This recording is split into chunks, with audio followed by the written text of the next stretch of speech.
Caliente Hot Glass is a San Antonio-based community glass blowing studio giving locals and visitors the chance to watch and even try the fiery art form up close and personal.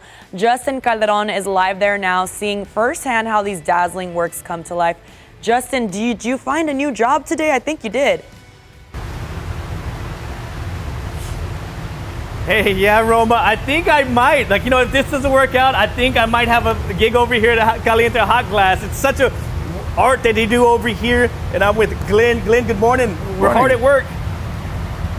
Yes, indeed. Check out our ribs for our pumpkin there. Oh, yeah, and that's what we're making today. We're making a nice little pumpkin that the viewers can come and have an experience and make as well. Absolutely. We pride ourselves in making it an experience, and it's much more about the experience than the object, but the more you enjoy the experience, the better the object turns out.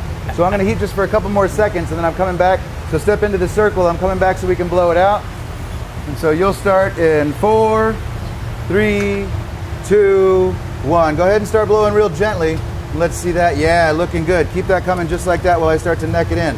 A little bit harder, just barely. You're looking good. Keep it coming. Stop for a moment. We let that cool down. I'm going to chill this and then blow some more.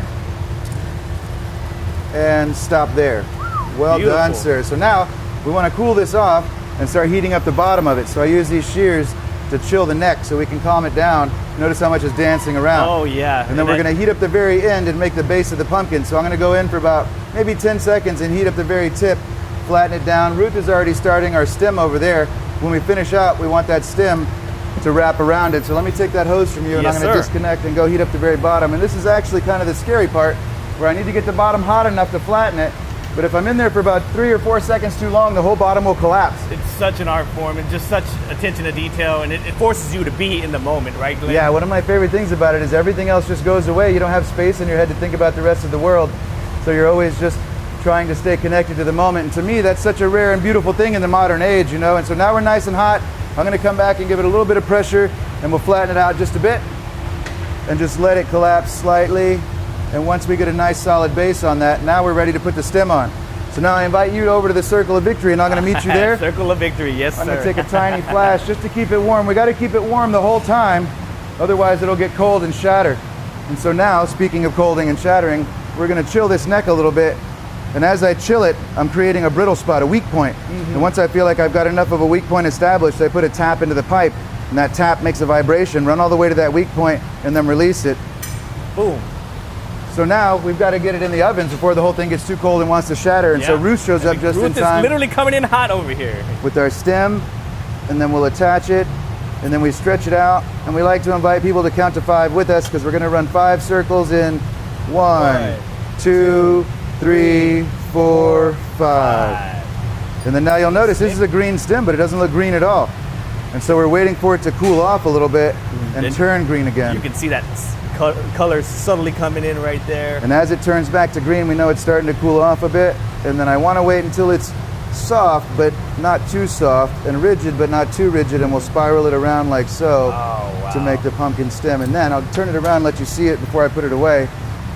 And with that, we have a beautiful victory. Oh, and that's such a beautiful color right there. And Glenn, wow, I mean, this never gets old.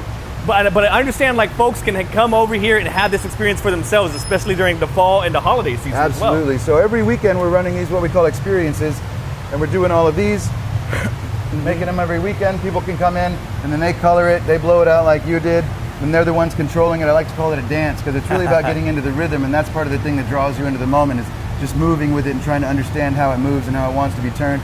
It's really something I can't get over, to be honest. And Glenn, what do you love most about using this medium of glass?